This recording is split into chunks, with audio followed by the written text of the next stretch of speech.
guys, I'm Kate. I'm a physical therapist, and you're probably here because you have some amount of interest in health and wellness for your players. At least I hope that's why you're here. So a little bit about me before I get started on today's topic of choice. I'm a doctor of physical therapy. I'm a certified emergency first responder, and I'm a recovering non-gamer.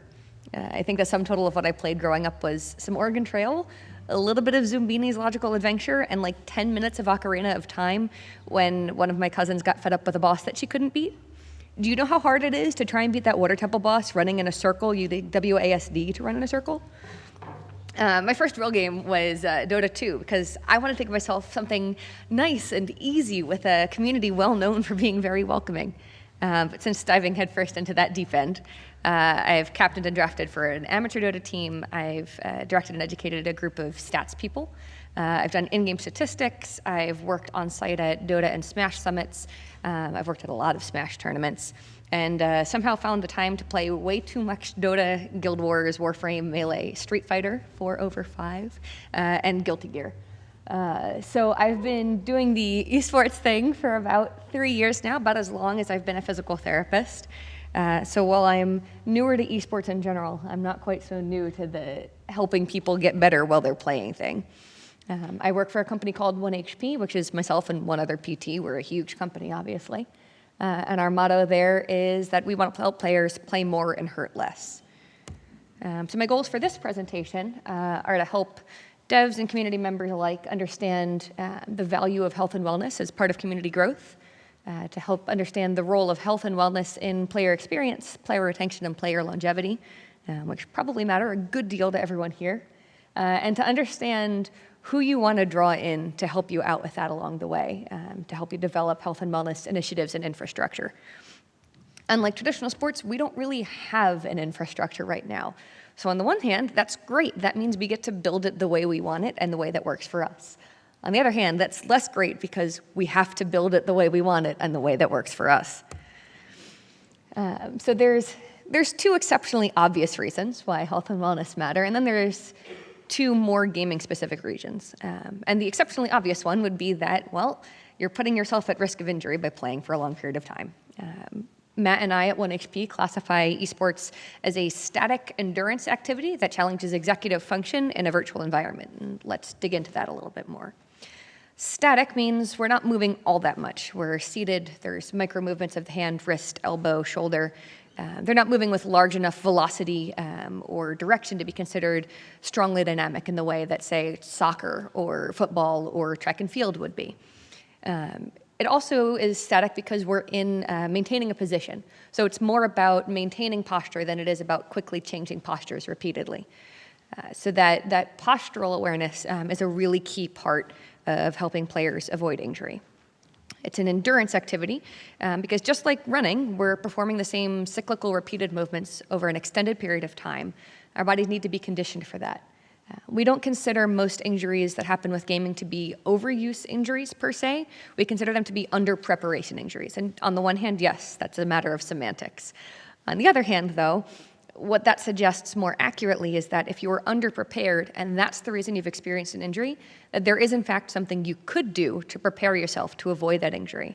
And that's certainly true. We can build up endurance and strength and conditioning and motor control to make players less likely to be hurt while playing.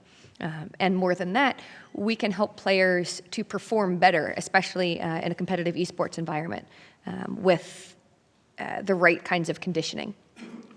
The executive functions and the virtual environment are probably a little more self-explanatory.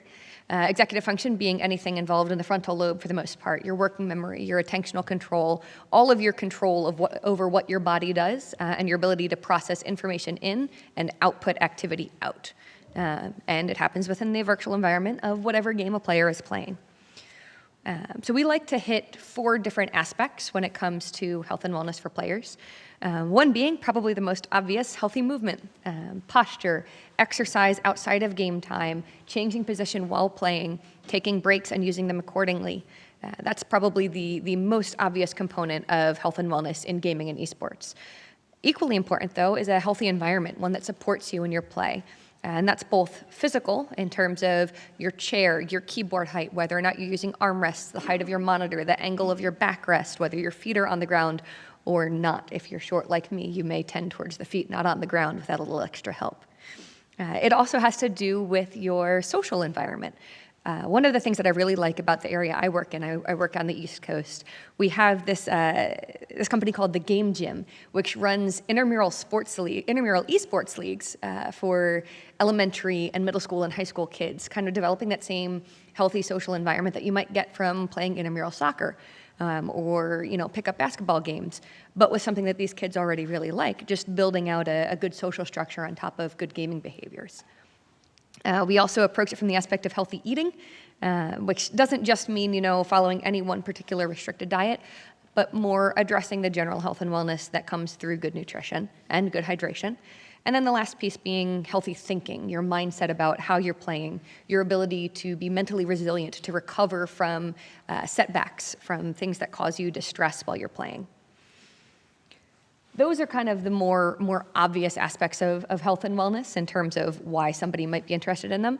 But if you are specifically designing games, you may be interested in why does health and wellness matter to my specific gaming community other than, well, they don't get injured, and if they're not injured, they can play more. For one thing, it can significantly contribute to player experience and player retention.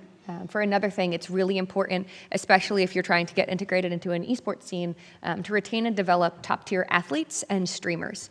It also can help you develop kind of those tier 2, tier 3 teams and organizations that really want to contribute to the community but aren't quite at that top level just yet. That being said, obviously developing an esports ecosystem is not viable for every game there is, and that's totally fine. Developing a community, though, that's not only viable, that's essential for every game there is.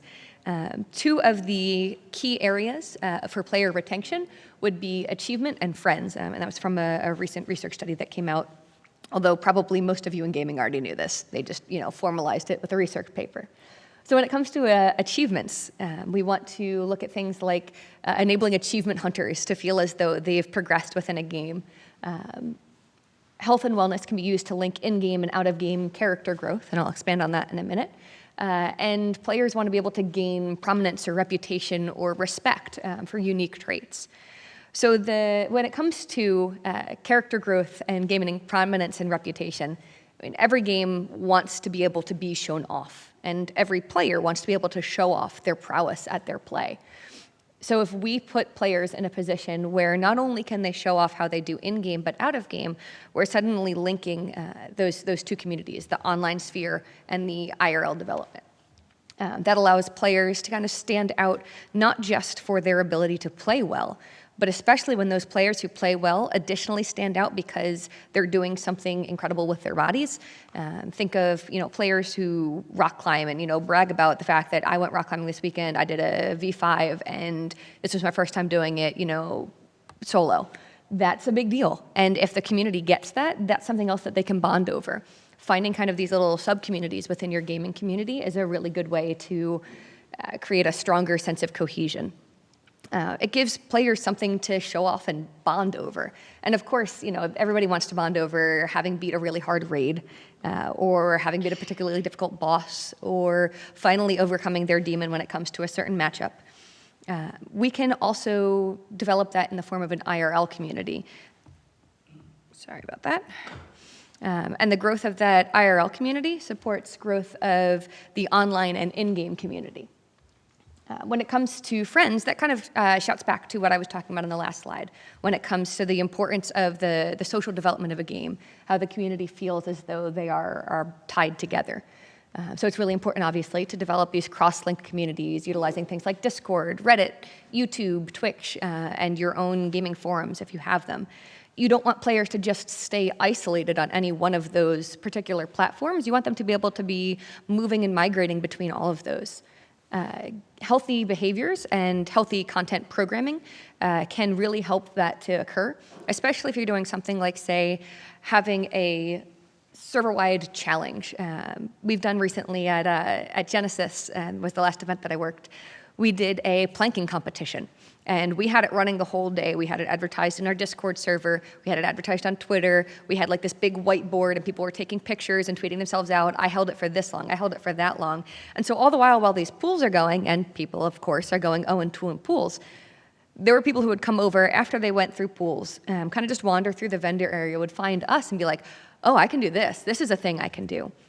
So even on those occasions where your players are feeling less successful at an in-game behavior, giving them an out-of-game behavior that they can also control, again, makes them feel more successful. That shouts back to achievement.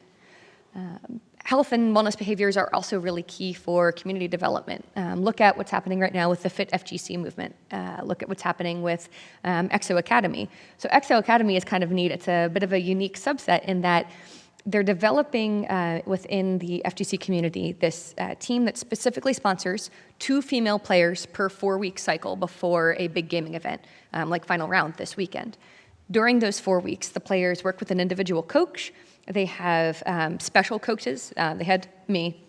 I have to be honest that I have some bias here. They have a media coach. They have someone who coaches them on commentary, on how to do an interview.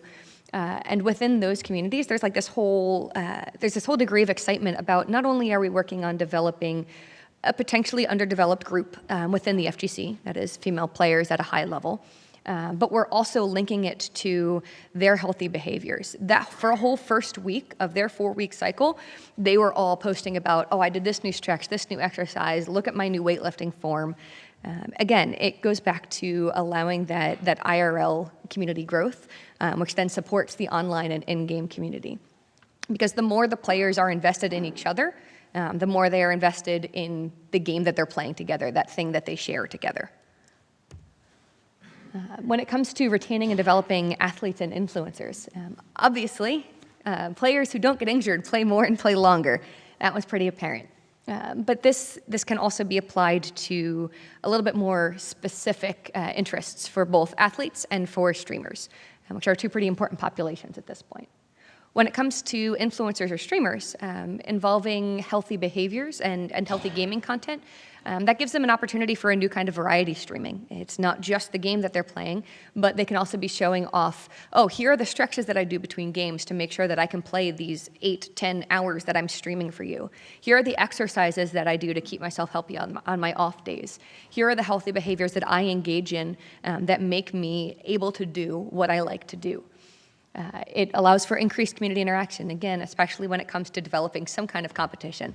A good deal of people who play video games like to compete at them. A good deal of us like to feel as though we've done something exceptional or special. So having, a friendly rivalry, a friendly competition is absolutely a really easy way to develop that. And again, that allows you to build it across multiple platforms, Discord, Reddit, YouTube, etc.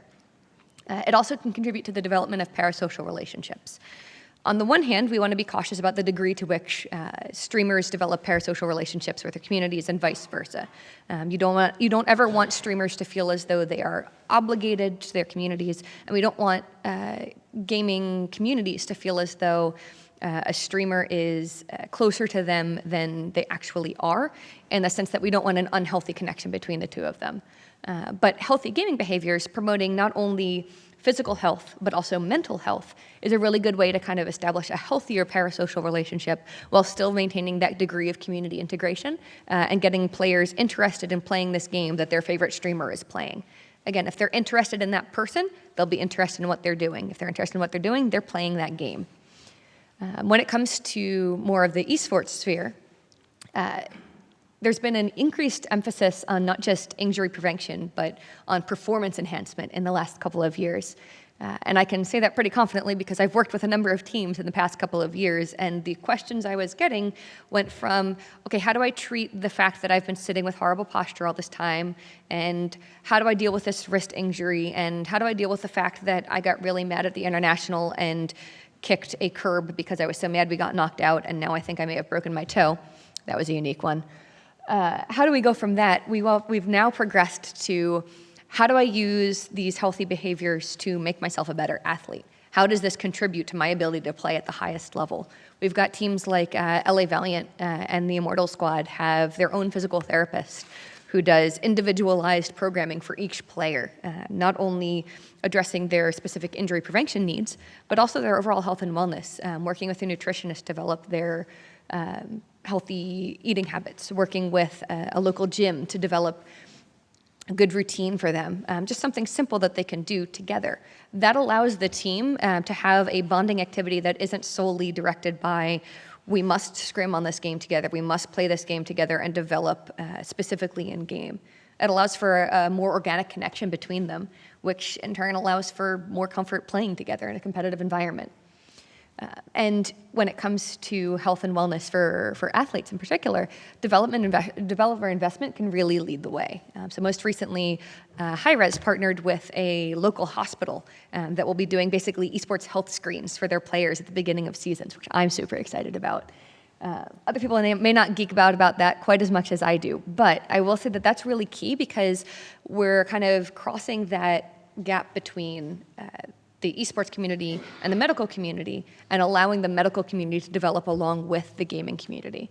That's something that I'm going to hit on a little later in the presentation as well, but for now I'll just say it's really important that the healthcare professionals who become involved in gaming, who are contributing to the development of health and wellness programming within gaming and esports spheres, that they have the degree of understanding of what your community is and what your community needs.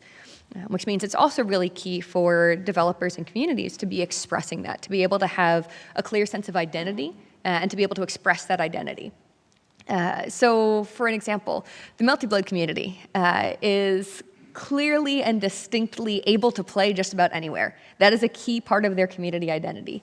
They are adaptive, they are flexible, they are able to make it work in places that gaming possibly maybe should not actually work, like bathrooms. But you know what? That's them. That's what they do. That's who they are. The Fit FGC movement is kind of a similar subset. The idea that players are being known not only for their skill in-game, but I'm known because I have made this improvement to my life. I have lost this weight. I have gained this muscle mass. I have been able to do this new thing that I could not do previously. That's really key to developing a well-integrated community too. So what are some of the ways you can start to incorporate health and wellness programming within your game, whether or not you are an esport, whether you're competitive or casual or some mix of the two? For one thing, in-game is a really easy way to incorporate. So toast text, those little pop-ups you get, for example. On the bright side, they are minimally disruptive. They don't do too much to disrupt the gaming experience, which is great because at any stop point, you run the risk of losing some degree of players. And as much as it would be great to, say, have physical health tips as part of a tutorial, as much as technical skill or in-game abilities, you're more likely to lose your players early when they have less investment in the game than later on in the game when they're invested in playing more or finishing it. So when it comes to toast text, because they have to be very short, because they involve almost no interaction, because they can irritate players to have frequent pop-ups, and because they run the risk of causing players to lose interest or to leave the game, if you're going to use toast text as an opportunity to build in health and wellness for your players, they should be short and general tips. They should be things that are for general, not specific habits. So things like have a drink of water, don't forget to stretch, take a break every 30 minutes, take 3 really deep breaths, check your posture. Things like that are a really easy way to involve toast text. And in that way, you're not risking alienating your players quite so much. Contextualized tips and using loading screens and saving quit screens are when you can get a little more specific. With contextualized tips, after a period of time, maybe after a section of your game that you know requires a high APM, after a certain number of matches, or even within that, a certain number of won or lost matches. It can be better to put these on loading or save and quit screens because they afford you more space and time. Players expect to spend more time there. And it's a larger space than just a little tiny pop-up box. Here you could do something like putting a picture of a stretch or putting a picture of a series of stretches or more specific reminders. You can also use something like a lore book or a codex as a really good space for achievement hunters in particular, and I will admit to being an achievement hunter. Anyone in my Guild Wars 2 guild will tell you that. So if I see a pop-up that I've got something unchecked in my lore book, I want to go and look right now. I want to see what it is and what I have gotten, what have I earned. So in the same way that you can get entries if, say, you discover a particular kind of flower in an open world exploration, you could use time or ability-gated checkpoints to create healthy habits entries. So let's say your game allows you to track when a player has used a certain skill, maybe something that involves a multi-button input or a really quick movement, like, say, wave dashing in Melee. or cycling through a chain of skills like Invoker in Dota 2. You could have a toast text that indicates they have a new achievement available to view, and it's available after their next break or their next match, et cetera. So there's no kind of time pressure, no immediate pressure to see it. And then when they go to check, there's an entry in their codex or whatever is to use to track achievement in your game that shows, here's a good stretch to use after you've performed that skill 10, 100, 1,000 times. Or here's a good strengthening exercise to make that chain easier to perform. It's the kind of thing that you could even have the image of one of your characters demonstrating how to do, which again kind of ties back into lore stuff. And similarly, you can have time-gated prompt along the lines of, achievement unlocked, X hours of play that corresponds to a codex entry showing a quick 1 to 2 minute break routine that players can do to avoid injury. So other ways that you can also incorporate things is out of game. And again, I recognize that for not every gaming company is out of game or at a tournament or esports a viable option. And that's okay. We're going to go over a couple of ways that this can work, regardless of game development size. So yes, IRL health and wellness is not just the domain of huge companies like Riot, Blizzard, and Valve. There's plenty of ways that smaller companies and teams can incorporate health and wellness from professionals as well. So definitely one of the bigger studio things would be preseason screening and league setups, allowing for players to be assessed for their injury risk at the beginning of a season, which then allows for players to have specific injury prevention routines built for them as they go. Sponsored clinics at tournaments are a bit more of a viable option for anywhere from mid to large tier companies. Something like I mentioned being at Genesis recently. We had a community health clinic there where anybody could stop by at any time. They could get an assessment, they could get some kind of basic treatment, and some suggestions on what they could do to follow up. And then on the playoff day, on the third day of the tournament, we had a top 8 specific clinic where we were only backstage, only working with the top tier players, so they felt as though there was something unique and special and individual being provided to them, kind of the same way that an athletic trainer might be available for a traditional sports team before a match. And even if your game exists entirely online, there are ways that you can incorporate professional help for your community. You can use graphic guides, you can use text-based guides, you can use video guides. For us, we found that graphics tend to get the best interaction because they're short, simple, and straightforward. You can kind of do them on your own time or pace, and they don't require as much investment in the sense that you don't have to scroll through something, you don't have to sit and watch something. Absolutely, text and video have a higher degree of interaction required, which can result in kind of a deeper connection. But if you want players to quickly pick up on something new and healthy, a picture graphic has been, in our experience at 1HP, the easiest way to go. And you can both make use of and grow your cross-link communities with health content, especially if you're incorporating challenges or competitions. And you definitely want to have your community involved in the development of guides.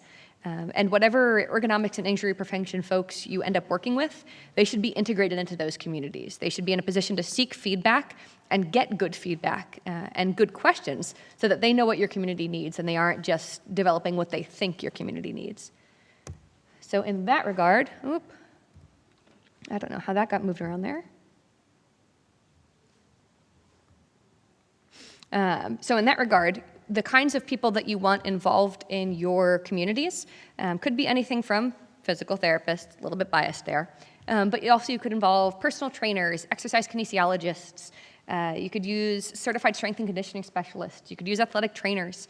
There are a lot of folks who can help contribute to healthy behaviors in your communities, but if you're going to do that, you need to know what to look for within those individuals, what kind of attitudes they should have.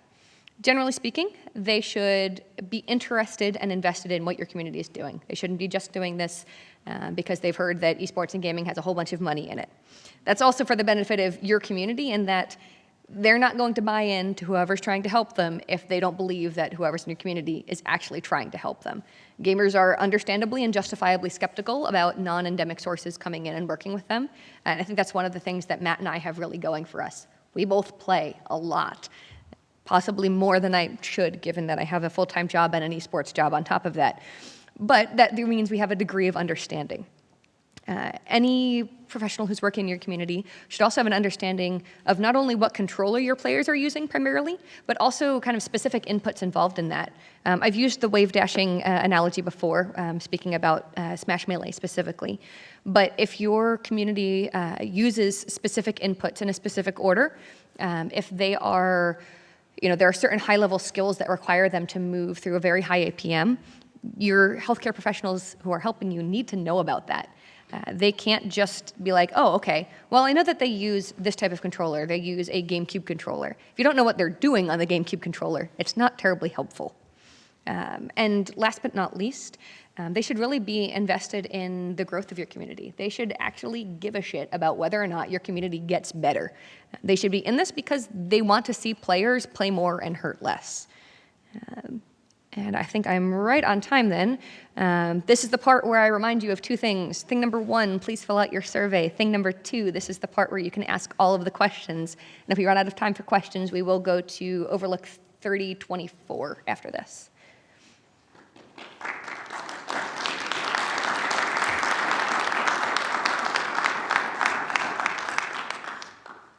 I think there is a microphone in the middle of the room if folks do have questions. Indeed. Hi, Patrick. Hi. So when I grew up playing video games in arcades, I'd often see the winners don't use drugs screen show up before playing Ninja Turtles or whatever. And so I would expect that health stuff around video games can come off as kind of hokey. Definitely how have you found players to be engaging with this kind of stuff? That's a really good question, and one of the biggest things that Matt and I have had to confront. So Patrick was asking, how do we make it not seem hokey? How do we make it not a, just say no to drugs, a la Nancy Reagan? One of the biggest things that we found helps is talking about the injuries we've experienced and making sure that players know to appreciate the person who's giving them the advice. So when players and high-level competitors in particular are open and honest about the difficulties they've faced and the people they've trusted or the things that they've changed, that's a really good way to get more community buy-in. A good deal of it is out-of-game education. So being able to make it clear to players why they should give a shit about this, why this should matter to them, how this can specifically help them play better, not just avoid being injured. When it comes to the in-game pop-ups, I definitely growing up more than once saw the take a break every 60 minutes and just laughed at it because no, I'm not taking a break. You can't make me.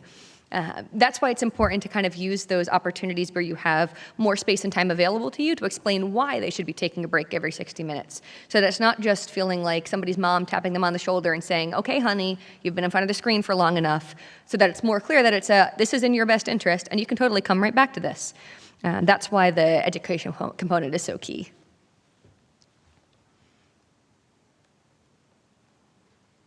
Any other questions?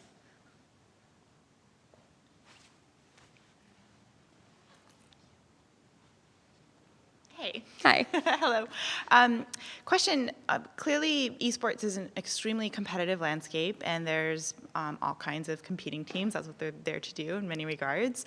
And with something like this and health and wellness being so important to every human who's participating at an elite level in competitive gaming, from your perspective, how do you address that? So in working with different esports organizations, as you may be or certainly aware of the relevance of all of this, no matter which team you're playing for, is there a way that you're addressing that opportunity in a way that reinforces the fact that it'll help every player become better in their game, but then also addresses some of the concerns that individual esports organizations might have as this topic of esports performance continues to be more top of mind for them, and perhaps a point of differentiation that they might be able to provide their players in terms of helping just their players improve their performance. So if you have a general stance on that, I would be super curious to hear about it. Sure. So when it comes to helping players and organizations develop individualized content, what's really key there is understanding what the players need in the first place. That's why it's really important not just to pick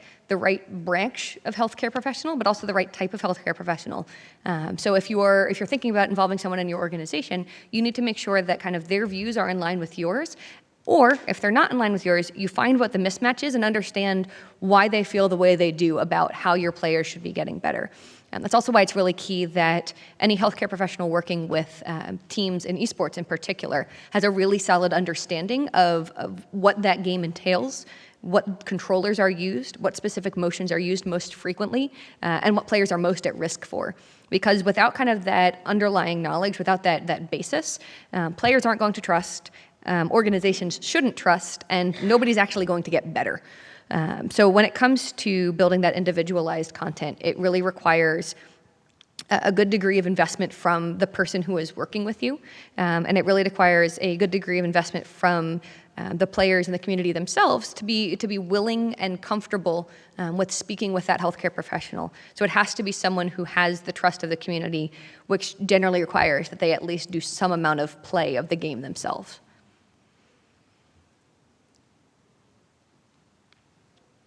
So we're kind of coming out of this era where players only know how to get better by playing 10, 12, 14 hours a day. And while that's ending, there's still a lot of players who play on that kind of frame of mind. Grind solo queue for X days at a time, get better. So are there methodologies or tactics that you use as a motivational tool to get some players to what is effectively eat their vegetables when it comes to this? I have, in fact, used actually eat your vegetables at players before, but generally it does require a bit more than that, you're right. So when it comes to helping players recognize why the behaviors that they're currently engaging in may not be the healthiest or the most effective way, I've found that education is still the easiest way to do it. Making it clear to players why this is useful for them, what the research supports, and what the research is in the first place. So Matt and I frequently reference something called a heat meter, which is, the idea of in a game, if you have a gun, you use it a whole bunch of times, it is eventually going to overheat and you're going to need to reset and cool all the way down. It's a really easy mechanism for explaining to players that, hey, if you're doing this for this many hours, you're going to hit an overheat point. And when your body overheats, we don't just mean that, you get a hot sweats or something. Instead, you're going to get injured. There are a lot of ways to avoid that. Let's talk about some of them. It's also been really helpful that us physical healthcare professionals have been working with a lot more mental health professionals, sports psychologists, performance coaches, and the likes, and using what we know from traditional sports models of training periodization. And training periodization refers to looking at macro cycles like a preseason, in-season, off-season, or preseason, in-season, post-season, off-season, and then more micro cycles, which are within a week or within a day even, of how do we structure practice to be the most efficient possible? How do we make it so that what you're doing, all of it is useful, directed, and actually going to have a result? So we found a lot of success in just, coming to a team and saying, hey, let's talk about how you're practicing, why you practice that way, and what you're getting out of it in the first place. It's especially good when we can get players to realize, well, I'm doing this and I'm kind of still stuck at gold. Or I'm kind of still stuck at, my 3,000 MMR that I've been stuck at for the last 3 years. And I'm going to keep practicing the exact same way, and that's not going to get me better. Okay, how do I do something different? What's the different thing that I do? Making those options and that knowledge available to players is really, really key. And organizations, not only team organizations, but developers are in a really unique position to be able to put that content somewhere where players are absolutely going to find it.